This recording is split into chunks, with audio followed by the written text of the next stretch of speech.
Hello there, folks. DJ Burgstarre here, back with another tip of the day.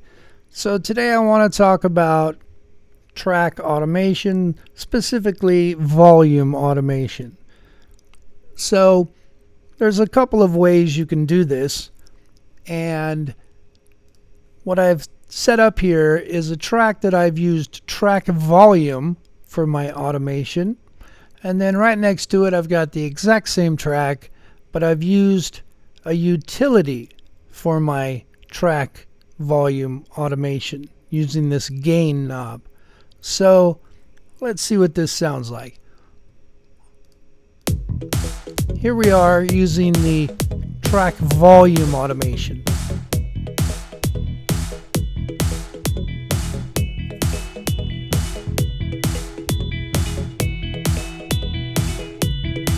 And that's great. It worked just the way I liked it, and here it is. I've got my mixer, track volume, automation. I did a simple fade from 0 to -6, just like I wanted, and that sounds great. I did the same exact thing, however, on my track here. That's exactly the same, except on this one I used the utility gain. Let's hear what that sounds like. It should sound exactly the same, except notice the volume slider's not moving. However, this gain is.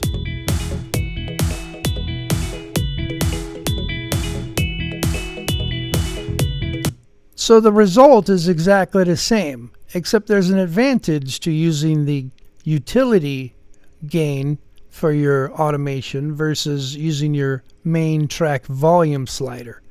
And that is, let's say later when I'm mixing and mastering this track, I noticed that maybe this track was a little loud, and I wanted to kind of reduce the volume a bit. Maybe I would reach over to the actual volume of the track and say, oh gosh, that's going to be too loud right there, so I decrease it a bit. However, when you do that, it overwrites your automation. So when I play this, well, right away it's just right here at whatever volume I just changed it to. It's not doing any automation anymore. Now you can go back and say, well, gosh, I want to get that automation back. Great. Well, there it is, except what it's done is it's just set it to the exact same level you did the original volume automation on. It has not decreased the volume like I wanted to a little bit. So, in order to get it the right way that I want, if I wanted to reduce the volume, I would have to come into this breakpoint here on my automation and lower it by hand. And let's say I had a bunch of them where it was fading in and out and doing some cuts. I'd have to come in here and do that to all of these breakpoints in order to change the volume manually like this. Now I can have all these same breakpoints in here. Let's say I did some automation on this track as well. Except the difference is while I'm playing this one, I can actually change the overall volume without messing up my automation or having to go in and change all these by hand. So let's see what that sounds like. We'll go back here. And as this is going, it's going to be doing those automation fades up and down that I had, except I can change the overall volume of this while I'm mixing. Let's say I wanted it lower or more volume overall.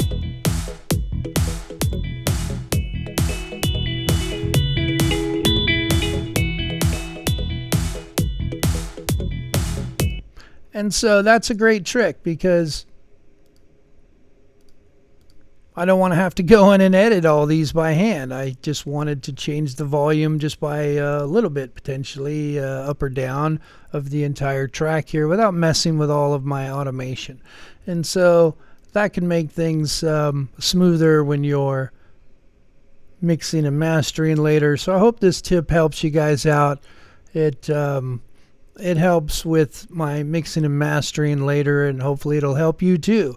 So using this utility for volume gain automation is awesome, and I suggest that you start using that instead of using your track volume sliders for these automation changes.